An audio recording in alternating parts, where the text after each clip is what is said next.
Арабын дэвтэгчтэй ТV-ийн миний улаанбаатар нэвтрүүлгийн ээлжид дугаар эхэлж байна. За бид энэ удаагийн дугаартаа Баян зүрх дүүргийн 30 мянган иргэдийг төлөөлөн нийслэлийн иргэдийн төлөөлөгчийн хуралд сонгогдсон төлөөлөгч Т.Батцогтын өнгөрсөн 3 жилийн хугацаанд хийж хэрэгжүүлсэн ажлыг нь сурвалжилж хийх ёстой ажлыг нь сануулах болно. Нийслэлийн иргэдийн төлөөлөгчдийн хурлын төлөөлөгч Т.Батцогт гэж хэмбэ.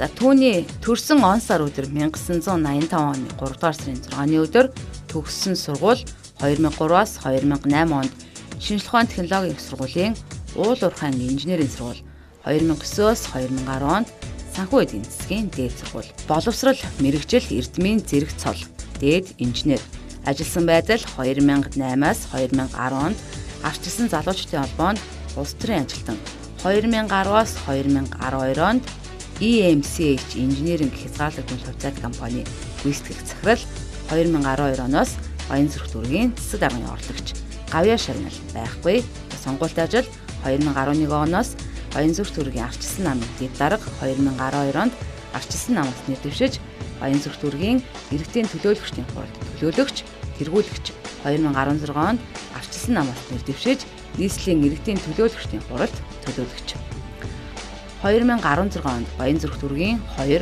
21, 27 дугаар хороо буюу 7 дугаар тойрогоос нийслэлийн иргэдийн төлөөлөгчдийн хуралд нэр дэвшин сонгогдсон ажиллаж байгаа.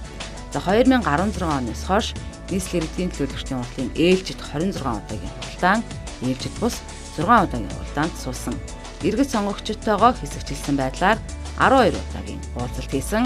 За нийслэлийн иргэдийн төлөөлөгчдийн хурлын төлөөлөгч Т.Батцогтын нэр дэвшигтээ өөрийн хувийн мөрийн хөтөлбөртөө боловсролын салбарт анхаарна гэж амлалт өгч сонгогджээ. Таны хувьдаас нийслэлийн иргэдийн төлөөлөгчдийн хуралд Баян зүрх дүүргийн 2, 21, 27 дугаар хорооны иргэдийг төлөөлж сонгогдсон байдаг тийм ээ. За ингээ 3 жилийн хугацаанд та ажиллалаа. Энэ хугацаанд ер нь ямар ажлууд болон бүтээн байгуулалтуудыг хийв, хэдийн хэмжээний төсөв хөрөнгө батлуулж ажиллаж чадсан бэ? За ер нь бол иргэдийн саналыг аваад сонгогдсон төлөөлөл буюу улсын их хурлын гишүүн, нийслэлийн иргэдийн хурлын төлөөлөгч, за дүүргийн иргэдийн хурлын төлөөлөгч нар бол яг төлөөллийн одоо тийм ээ төрийн байгууллагт одоо төлөөллийн зарчмыг хэрэгжүүлж ингэж ажилладаг ийм улсууд байгаа. За миний хувьд бол 2016 оны нийслэлийн иргэдийн хуралд нийслэлийн 7 дугаар тойрог буюу одоо сая таны одоо өөрөө хэлдэг дарихийн одоо 2 дугаар хороо, 27 дугаар хороо, 21 дугаар хорооноос сонгогдсон төлөөлөгч байгаа. За төлөөлөгчөөр сонгогдоод 4 жилийн хугацаанд бид одоо сонгогддог байгаа. За үндсэндээ бол нэг том одоо 4 жилийн хугацаанд төлөөлөгчөөр нийслэлийн иргэдийн хурал төлөөлөгчөөр сонгогдохдоо нэг том зорилгыг бас мөрийн хөтөлбөрийг дэвшүүлж ингэж одоо ард түмнээсээ сонгогдсон байна. Гол асуудал нь юу гэхээр боловсролын салбар руу илүү их анхаарлаа хандуулъя гэж. За манай дарихэд бол одоо нэг хороонд нь огт төрийн өмчийн сургууль байдгүй байсан. За төрийн өмчийн цэцэрлэг байдгүй байсан. Сургууль цэцэрлэгийн хүрэлцээ одоо маш муу байсан. За 2016-аас 2017 онд бол 127 дугаар сургууль буюу 620 хүүхдийн багтаамжтай шинэ сургууль 21 дугаар хороон дээр баригдсан. Энэ бол одоо хамгийн том одоо бүтээн байгуулалт. За хойдлын 21 дугаар хороон дээр маань бол 2 цэцэрлэг шинээр бас баригдсан байгаа. За мөн одоо 27 дугаар хороон дээр баг сургууль цэцэрлэгийн цогцлбор одоо хоёулаа бас шинээр ингээ баригдсан. Томоохон одоо бүтээн байгуулалт бол одоо ийм одоо том бүтээн байгуулалтууд байна. За боловсролын салбар руу бол яг одоо хувь төлөөлөгчийн хувьд бол тухайн одоо тойргийн боловсролын салбар одоо сурч байгаа сургуульд сурч байгаа цэцэрлэгт хамрагдж байгаа хүүхдүүдийн боловсролыг дээшлүүлэх тал дээр илүү их одоо бас анхаарлаа хандуулж ажиллаж байна. За Монголын оюун ухааны академитай хамтраад сургуулийн одоо насны хүүхдүүдийг цэцэрлэгийн насны хүүхдүүдийн одоо зүүн тархийг хөгжүүлэх зорилгоор секц дугуулan бол одоо хичээлдүүлэх тийм ээ энэ ажлыг за мөн одоо Монголын хүүхдийн ордонтой хамтраад өөрийн одоо захын одоо гэр хорооллын сургуулиуд дээр хүүхдийн ордны салбар дугуулангуудыг бол хичээлдүүлэх энэ боломжийг бас нээж ингэж ирүүлсэн байна.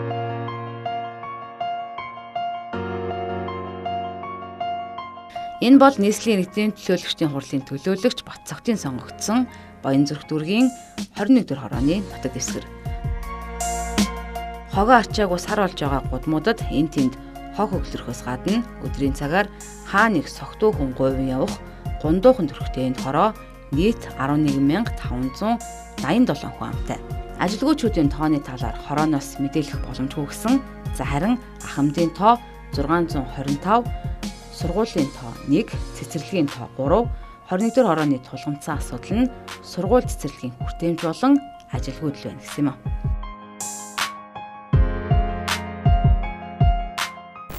За яг Баянзүр цэргийн 21-р хорооны иргэдийг төлөөлөн нийслэлийн иргэдийн төлөөлөгчдийн уралд сонгогдсон Батцогт төлөөлөгчийн тухайд за яг 21-р хороотойгоо хамтраад энэ хороонд ямар бодиттой ажлууд хийсэн юм болоо өнгөрсөн 3 жилийн хугацаанд. Төлөөлөгч маань бол бас хороон дээр талаастаа олон сайхан ажлууд бол хийдэг.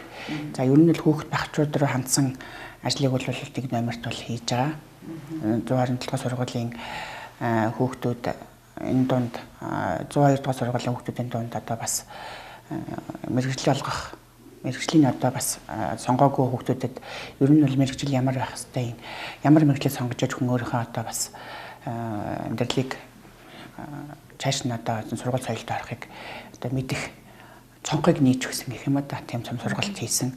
Одоо Харвардын сургууль төгссөн одоо Америкт олон сайхан сургууль төгссөн залуучуудаар лекц өгөж хүүхдүүдэд тэрэнд сэтгэл хангалуун ер нь хүн сурч боловсруулах та өөрийгөө дайжлуул сурах юм байна гэсэн ирмэлцлийг бас төрүүлж өгсөн байгаа. Даргийн хөгжлийг бас хүүхдүүдээр харъя. Тэндээс одоо бас хүүхдүүд маань олон нутгаа яаж одоо хөгжүүл таатай байхын энэ орчныг бүрдүүлэхийн гэдгийг одоо харахын тулд сая хүүхдийн амралтаар төлөөлөгч маань эсээ бичлэг уралдаанд зарласан. Энд одоо 200 гаруй хүүхдүүд оролцсон байсан. Би тэр эсээ бичлэг уралдааныхын дүүн гарахад орсон. Надад бол маш сайхан сэтгэл төрсөн. Нийгмийн чиглэлийн хүүхдүүд рүү хандсан чиглэлийн уралдаан тэмцээний юм ажлууд зохион байгуулж байгаа юм байна. Гэхдээ бас Баянзүр цэргийн 21-р хороонд тулгымцсан асуудлууд байгаа бах тийм ээ. Эндийгээр хоёр цэцэрлэгтэй боловч манай хороон дээр бас дахиад цэцэрлэгийн асуудал байна. Яагаад гэвэл манайх 1200 гаруй цэцэрлэгийн насны хүүхдүүдтэй түүний нэг 70% нь л дөнгөн данган одоо энэ цэцэрлэгтээ явж штэ тий хамрагч чинь дахиад өшөө 30% нь цэцэрлэггүй ээж аав нь ажиллаа хийж чадахгүй ингээ байгаа байхгүй. Тэгэхээр бол одоо энэ цэцэрлэгийн асуудлыг бол бас энэ төвлөрсөн юм цэцэрлэг байж байгаа дээр бас баг тарих руугаа өшөөгөөс хэлбэрийн орчинд бас нэг цэцэрлэг барьчвал тэр орчмын хүмүүс нь бас хүүхдүүдэд цэцэрлэгтээ өгөөд ажилтны төрөлтэй болох болоо гэсэн тийм бодолтой л байдаг та. Тэгээд ундны ус удаг усны асуудал айлууд одоо хэмжээгээр тэлж байгаа учраас одоо энэ шин 461 хойдол энэ Жамсруулын арын 407 дугаар ангийн өөдөөс харсан хэсэг дээр бас удаг усны асуудал байгаа. Энэ дээр бас төлөөлөгч маань оролцоод тэнд одоо 2-3 газар очиж үзээд ямар ч байсан Жамсруулын ард дээр бол нэг удаг барих газар нь одоо бас зөвшөөрөгчтэй тий. За харин Баянзүр цэргийн 21-р хорооны иргэдийн тухайд хорооны хэмжээнд ядуурл ажилгүйдэл их байгаа учраас нийслэлийн иргэдийн төлөөлөгчдийн хурлын төлөөлөгч Батцогтыг ажлын байрыг нэмэгдүүлэх чиглэлээр дорвитой ажил хийхийг шаардаж байна.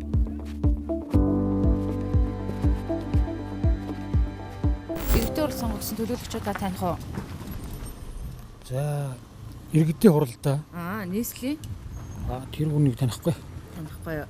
Одоо та тэр хүн их олон ажил хийсэн гэж энэ тэр ажлуудын та хоёр нь мэдэх үү?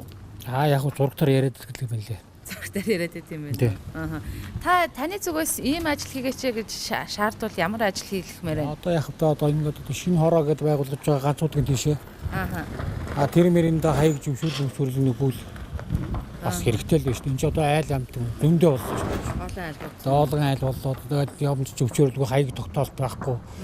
Түргэн тусламж янз бүрийн ирэхээр ямар ч тийм хаяг тогтоолт гэх юм байхгүй. Ганц удаагийн задаа гэж л явж байгаа шүү дээ. Өөр юм байхгүй.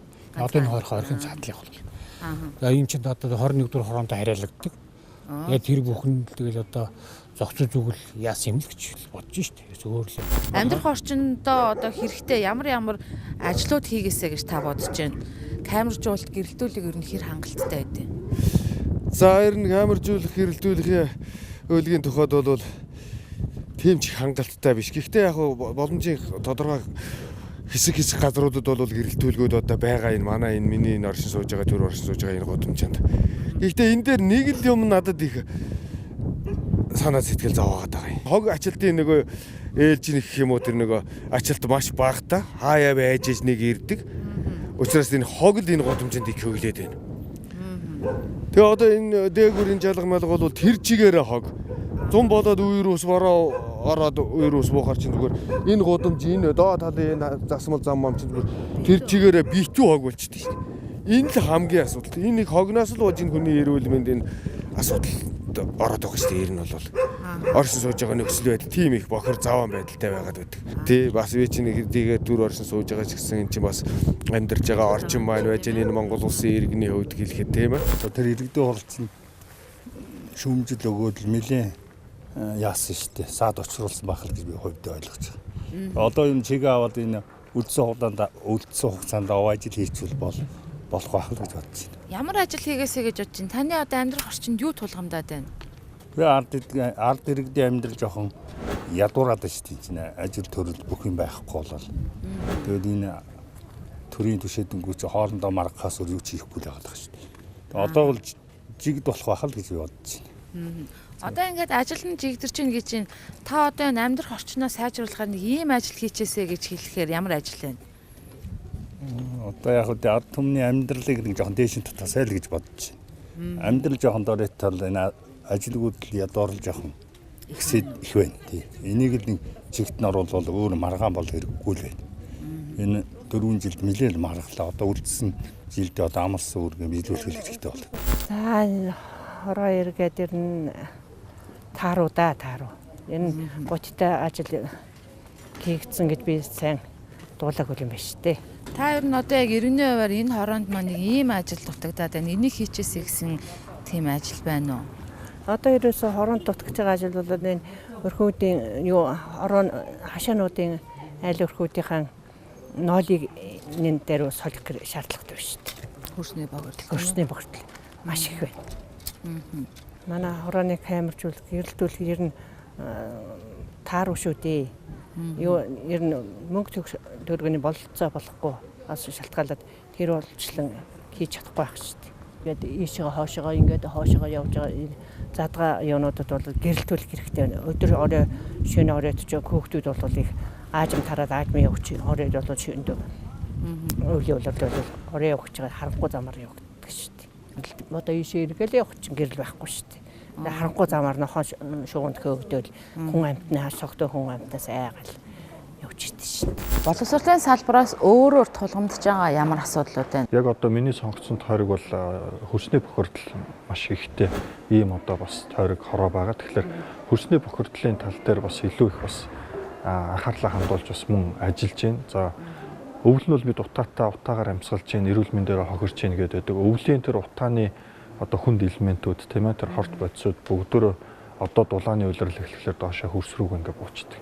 За ингээд одоо хаврын улирал тий борооны улирлаар нөгөө хөрсний бохирдол маань дэшээ дигдээд эргээд ялангуяа нөгөө бага насны хүүхдүүдэд маш ихээр одоо эрүүл мэндийн хувьд нөлөөлдөг.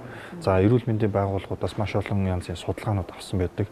Ялангуяа гидсний одоо халдварт өвчин бол одоо сүүлийн үед бага насны хүүхдүүдээр ихсэж байгаа. Энэ нь бол одоо шууд хөрсний бохирдолтой холбоотой. Тэгэхээр хөрсний бохирдол руугаа чиглэсэн хөрсний бохирдлыг багасгах тал дээр илүү бас анхаарлаа хандуулж ажиллаж байна.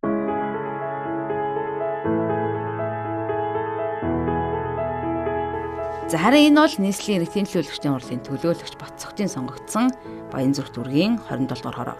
Тус хорооны хэд хэдэн гудамжнаас төв зам руугаа усурсан байдалтай 2 дахь түүхий давх цэгүүд олноор ажиллахаас гадна нүүрс түлээний захууд ихтэй учир орчны бохирдол нь үлэмжих. Баянзүрх дүүргийн 27 дугаар хороо нийт 14200 хүн амтай, ажилгүйчүүдийн тоогоо мөн мэдээлээгүй, ахмадын тоо 1500, сургуулийн тоо 2, цэцэрлэгийн тоо 2. Ингээд сонгогдохтой мөрийн хөтөлбөртөө нөгөө боловсролд анхаарна гэсэн нэг тийм гол тийм мөрийн хөтөлбөрөөр болгосон гэж ярьж илээ л дээ. Тэгээд ер нь бас яг энэ хүрээнд нөгөө айкуугийн дуулангууд байгуулсан гэсэн. Тэгээд яг тань сургуулиуд дээр одоо хичээлж байгаа юу, хүүхдийн хамрагталт нь ер нь хэрэг гэдэг юм. За энэ бол ёстой маш их дарихын маань одоо ард иргэд хүүхд багчуудын дунд их олзуурах хүчтэй маш сайхан ажил болж байгаа. За Монголын хүүхдийн ордон, за дээрэс нь оюун ухааны академи гэдэг одоо Т.Батцогтын гэдэг ер нь сэтгэл гаргасан ажил үр дүнгээ өгөө явж байгаа. Төдийлөн дарихын одоо гэр хорооллын хүүхэд багчууд маань, эцэгчүүд маань хүүхдийн ордонд явуулах боломж хомс тийм ээ. За дээрэс нь энэ оюун ухаан хөгжүүлэх сүүлийн үед гараад байгаа энэ IQ, EQ гэсэн асуудал дээр одоо төлөөлөгчөөр маш их анхаарч байгаа. Өнөөдөр бол хамрагдалт 100% цэцэрлэг сургуулиуд дээр үйл ажиллагаагаа яваад хэвшчихсэн төлөвшлөн одоо хэвийн байдалд ингээ үйл ажиллагаа нь явж байгаа. Маш сайхан ажил болсон. Өөрөөр тулгамдж байгаа ямар асуудал байна таны хорооны тухайд? За хэдийгээр гэрэлтүүлгийн ажил 450 гэрэлтүүлэг хийгдсэн ч гэсэн манай гэрэлтүүлэг сэлб талын гэрэлтүүлэг 70 гээд тодорхой оройл 40 орчим хувь нь гэрэлгүй бас байж байгаа. Гэрэлтүүлэг байна. За нэгдүгээрт гэрэлтүүлэг, хоёрдугаарт бас энэ хөрсний бохирдол бол маш их хэмжээнд байна. Одоо яалчгүй одоо 0 барьсан ч гэсэн халдвар төвчний гаралтын тоо буурахгүй байгаад ийм үзүүлэлтүүд бас харагдаж байна. Тэгэхээр энэ хөрсний бохирдолтой бас анхаарна. Хотын төвөөс 4 км радиуст байгаа мөртлөө гэр хорооллын иргэд яагаад өнөөдөр ийм одоо парвлантай байх гэж тийм ээ. Энэ дээр тэгэхээр санал бодол төлөвлөсөн ажлууд маш олон байна.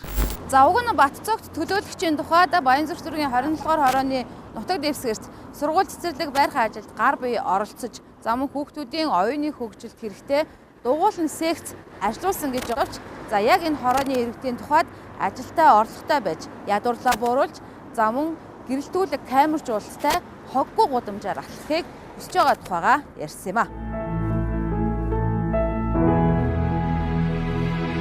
Та нэрийг мэдэхгүй юу? Мэдэхгүй. Танай хорооны хувьд ер нь тогтчлт үйлчилгээ нь хэрсэн хийгддэг вэ? Хог мог ачлалт нь хэрвээ? Хор бол сайн ажилтны. Ордоо очихгүй. Ордоо очихгүй хэд онж вэ? Одоо бараг сар болтой. Заримдаа. Тэ. Ааха. Яаж хор шинээр ачаад гэрнээ сууж ачаагүй. Одоо ямар алдаа нэ. Ижаад хогод утмаар гэдэг. Ямар ажил хийгээч гэж санал болгомоор энэ та зөвлөж хэлмээр байна. Ойрхон сургууль болгоно үгүй. Ойрхон сургууль байна лөө. Сургууль хэрэгтэй. Ороо үтсэл хүүхдүүд багаан явахад хэцүү байна. Ааха. Гэтэ тарж ирэхэд үү? Тэ, ийгэл. Тэмдээ үйлчлэхгүй. Онаа нь үйлчлэхгүй байна. Төлөөлөгчөө таних уу? Та нарыг нөгөө нэг төлөөлж нийслэлд сонгогдсон. Манайгаас аюу орлог байсан баг. Аюу орлог. За. Тэр бол улсын хурлын гишүүн. Нийслэлд сонгогдсон. Гэхдээ тэрийг мэдэхгүй. Танихгүй юу? Тэр төлөөлөгчдөөс маш их ажил хийсэн гэдээ өөртөө ярьж байна л та. Ер нь тэгээд бодтой мэдрэгдэж байгаа ямар ажил? Мэддэх юм байхгүй. Мэддэх юм аа. Юу хийх вэ? Хурлын ямар ч усууд юм хийсэн байхгүй. Хийсэн юм аа. Та одоо жишээ нь ингээд манай телевизээр дамжуулаад ийм ажил хийгээч гэж шаардах боломж байна. Та ямар ажил хийгээ шаардах вэ? Одоо явна гэдэг нэг ундааны шил савд төвгөө явж байгаа болохоос энэ юу хийх нь мэдэх юм аа. Ааха. Жишээ нь амьдрал хуурснаа сайжруулахаар ямар ажил хийлгэмээр байна? Одоо тэгэл энэ бүхэл ажил байна шүү дээ. Одоо замнаас эхлээд энэ лархив зам байхгүй. Таныг төлөөлж нийслэлийн иргэдийн төлөөлөгчдийн урд сонгогдсон төлөөлөгчөө та таних уу? Таньнаа тань. Манай чинь нийслэлийн иргэдийн урд чинь Батцогтын шин байгаа. Төлөөлөгчийн хийсэн ажлыг та мэдэх үү? Одоо тоочоод нэрлэе гэвэл Гэхдээ ер нь одоо мэднэ. Тэгээ манай Батцогт дарга бол ер нь гайгүй одоо манай хороо энэгээр их юм хийдэж штэ. Одоо юун гудамж үлгэж жишээ гудамж гэдэг энэ хойно хийцсэн байгаа. Их мэтлэн гэж. Ер нь бол хорооны засаг даргатай нэлээд гар нийлж ажилдаг хүн штэ манай Батцогт. Ийм ажил хийлгэмээр байна гэд таны өөрөө ч одоо бодож авдаг ажил байна. Одоо нэг ийм ажил хийчээчээ гэд одоо шаардвал хамгийн гол нь энэ ажлын байр бий болгомоор байх юм, ажилтаа болгомоор байх залуучуудыг нэгдүгээр асуудал тэр. Таны миний Улаанбаатар хот яг аз жаргалтай хот байж чадж байна уу? За одоо бол манай Улаанбаатар хотын одоо 4 жилийн том мөрийн хөтөлбөр байгаа шүү дээ. Ард иргэдийг Улаанбаатар хотын иргэдийг аз жаргалтай амьдруулна гэд харамсалтай нь аз жаргалтай амьдарч байгаа үгүйг бол манай иргэд өөрсдөө хэлэх байх. За миний хувьд бол аз жаргалгүй амьдарч байна. Яг л адилхан одоо иргэнтэйгээ адилхан би бас нийслэл Улаанбаатар хотын иргэн өнөөдөр Улаанбаатар хотын утааг жил болгон 20-30% бууруулна гэсэн эсрэгээр 20-30% нэмэгдэж явах шиг байна. Ямар нэгэн ажил хийнэ гэсэн одоо харамсалтай 20 онд тулгаж ийж одоо дөнгөж түвштэй холбоотой сайжруулсан түвш гэдэг асуудлыг ярьж эхэлж байна.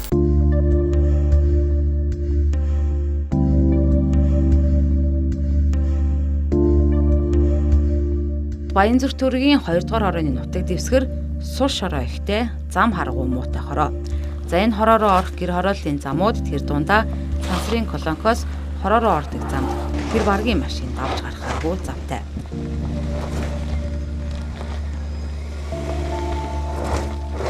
Тус хорооны нутаг дэвсгэр дээр амьдралын баталгаажих төвшнгөөс доогуур орлоготой иргэд зөвшөөрлөгөө олноор буусна нь хорооны тулгамдсан асуудал болсоор байна.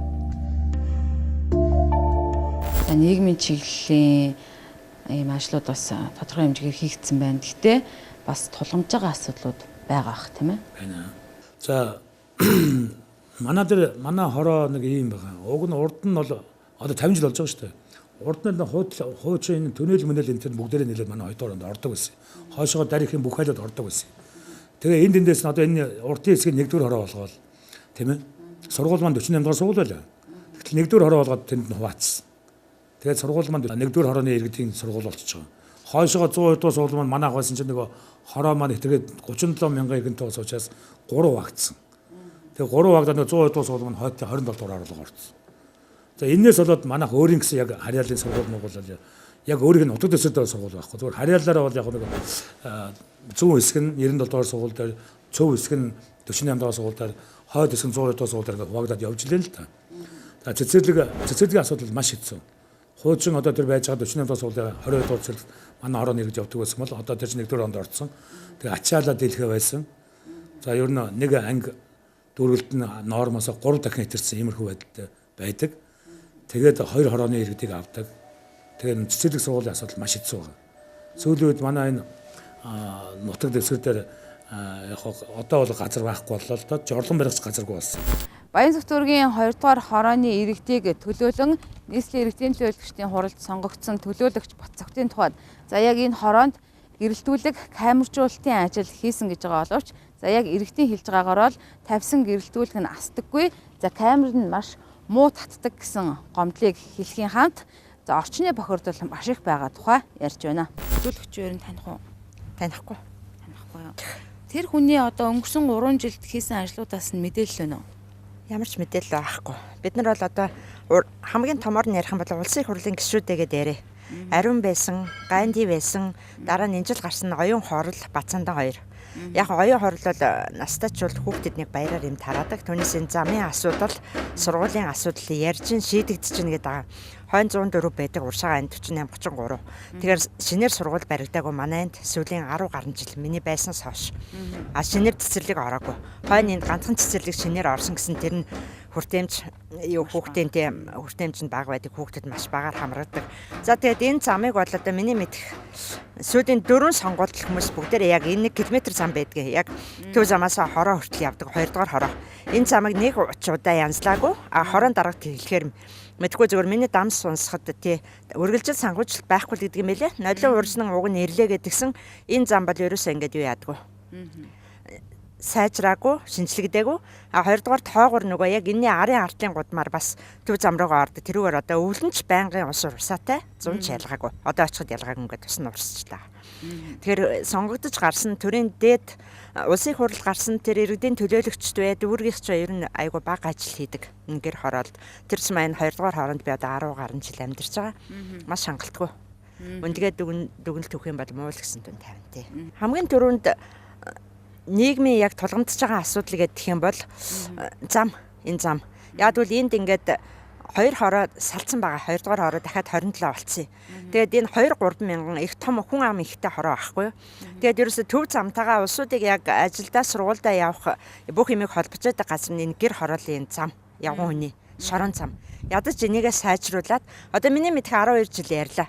Ядаж зүгээр сайжруулсан те. Одоо энэ ухцсан байдал нь энэ байгаа. Ийм биш. Зүгээр нэг те айтайхан замаар яваад хүүхдүүд нь сургуультай цэцэрлэгтэй байгаасаа л гэж бодож байна. Нийгмийн хамгийн тулгамдсан асуудал бол энэ байна. Тэгвэл сонгогдсон иргэдийн төлөөлөгчдийн хурлын төлөөлөгчөө та таних уу? Өстө мэдгүй танихгүй мэн. Тэр төлөөлөгч чи одоо яг ямар ажил хийсэн болоо өнгөрсөн 3 жилийн хугацаанд энэ талаар мэдээлэл байна уу? Өстө мэдээлэхгүй тань. Хэрвээ та танихгүй мэдээлэл байхгүй бол ямар ажил хийгээч гэж шаардмаар байна. Би одоо энд ямар ажил хиймээр яг хийснээрээ бол хийж чадахгүй байгаа шүү дээ. Гарахтаа юу гэж хэлж амарлаа галзаа. Яг тий хийсэн бүтээсэн юм одоо зургтэр бол гарч байгаа тэр хүний бараг нэг ч удаа харсангүй. Тийм л яг тийм ажил одоо хийж чадаагүй юм чи одоо яг хийж харагдахгүй шүү тэр. Одоо өнгөрсөн жилийн хугацаанд та нэг эргэн үеийн хувьд хэлэхэд энэ л нэг ажлыг хийчмээр байна. Манай хорог нэг ингээд засаа сайжруулчмаар байна гэсэн тийм санал байвал та хэлээ. Одоо амгалан гэрэлтүүлэг л байна манай хорогор л. Гэрэлтүүлгээрээс огтойхгүй гэрэлтүүлэг тавьсан бол энэ гэрэлтүүд насахгүй байх шүү дээ ингээл гээд. Одоо их хотор гэсэн дэлгүүрээс дээш бол гэрэлтүүлэг аягүй тавьсан байгаа. Тавьчаад яг гэрэлтүүлэг нь одоо асахгүй байна. Тийм болохоор тиймэрхүү юмнуудыг бол би хийн гэхэд одоо л итгэхгүй л энэ. Сонгогдсон төлөөлөгчөө та таних уу? Нийслэлийн иргэдийн төлөөлөгчтэй. Гүгстэй танихгүй шүү дээ. Танихгүй юу? Тэр хүний одоо өнгөрсөн 3 жилийн хугацаанд хийсэн ажлаас нь танд мэдээлэл байна уу? За одоогонд бол мэдэгдэх юм байхгүй л шүү дээ. Энд одоо хийж яваа ярьж байгаа байд юм уу шүү дээ. Тийг хороодлоо байхгүй. Хэрвээ ингэж бодож байгаа бол та тэр хүнд ямар ажил хийгээч гэж шаардмаар байна тэр хүнийг. Одоо энэ урд танаж мэдээс энэ колокоос нааша гардаг нэг зам байгаа ч дээ. ИПМ 104.5 зэрэг тавьсан зам. Тэрийг ядаж нэг хар зам болгоод өгөөч хэлж байгаа юм шүү дээ. Чи одоо бараг 5-6 жил боллоо шүү дээ. Янзлахгүй ингээд боржуурын бараг зарим нь хулгай хийх нь хийгээд аваад алга болсон билүү дээ одоо. Тийм л энэ. Гэрэлтүүлэг бол энд тэнд нэг одоо энэ 484 дугаар худаг модгийн ийшээ жоохон таарах шүү. Зарим нэг нь ингээ айнавчдаг. Тэгээ босод газраараа ерөөхдөө гайгүй. Та тэгвэл одоо тэр төлөөлөгчд хандаад ямар ажил хийгээч гэж санал хүсэлтэй хэлмээр байна. Одоо энэ гудамжны камерууд бол яг энэ хорооны дээр нэг камер байдаг юм дээ. Фэйс дээр тавигдсан. Бүр тэр дээдлийн хог асгаж байгаа, гудамд хог асгаж байгаа хүмүүсийг айгүй гоё татсан байна. Яг тэр шиг тим камерууд ингээ тавьчих болдгоо юм. Одоо фэйс дээр тавьцсанаас ийшээ нэг хүүхнийг ингээ хүргэж өгчөөд боцохтой буцыг бодаагаад гүйж байгаа юм. Тэр хүний дүрсмөрсөд өртөө харагдахгүй зүгээр нэг хар сүүдэр харагдаж байгаа. Тэр мэрэг айгүй гоё тод харагддаг бодгууд энэ авийн хугалгаа зэдгээ арай багасах юм бодгоо гэж бодоод байна. Чиний цэвэр цэмцгэр байдал амьдрах орчны таатай нөхцөлөр нь хэр байна? Ер нь жоохон муу штэ. Яг үнэ гэдгээд одоо тэр бод станцын арын хэсэг байна.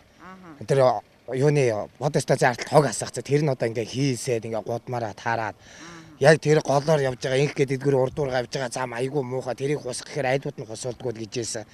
Тэрэн дээр нь хүнс ингээд асаацсан тэгээ бужигнаад хүүхдүүд ханаа шимнууд өрхөд айгүй их ер нь хэцүү.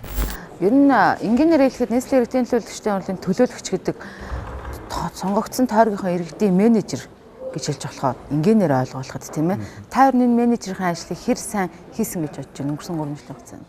Тий, одоо нөгөө сонгогддог төлөөлөгч улсын хурлын гишүүд бол 4 жилээр дүнгээ тавилдаг байгаа. Тэгэхээр мэдээж иргэд маань 2020 оны сонгуульд хэрв одоо би дахин дэвшихээр бол надад одоо бас тэр үед дүнгээ тавих байх. За мэдээж нийслэлийн иргэдийн хурал тухайн одоо тойргийн иргэдийг төлөөлөд сууж байгаа нийслэлд болж байгаа хууль дүрм журам тий одоо энэ бүхий л зөнд оролцоод явж байна. За нийслэлийн иргэдийн хурал өнөөдрийн байдлаар 26 удаагийн ээлжид хурал хийсэн байдаг юм байна. За 6 удаагийн ээлжид бос хурал хийсэн.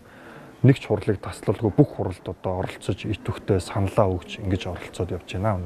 Нийслэлийн иргэдийн төлөөлөгчдийн хурлын төлөөлөгч Батцогтын тухайд Баянзүрт түргийн 2, 21, 27 дугаар хорооны иргэдийг төлөөлөн сонгогдсон байгаа. За тэрээр сонгогдохдоо иргэдтэй боловсролын салбарт анхаарна гэсэн мөрийн хөтөлбөрийг танилцуулж сонгогдсон байх юм. За гэтэл нөгөө талдаа иргэд миний алхаж байгаа энэ мэт зам болон бусад замыг сайжруулж, таймаржуулалт, гэрэлтүүлгээ нэмэгдүүлж, тэднийхээ байнгын ажиллагааг хангаж, эрүүл аюулгүй орчинд амьдруулж өгөөч гэсэн шаардлагыг хэлж байх юм а. За тиймээс үзэгч та бүхэн иргэдийн шаардлага болон төлөөлөгчийн мөрийн хөтөлбөр 2 зөрчилдөж байгааг өөрөө өөрийнхөөрөө дүгнэх үзье.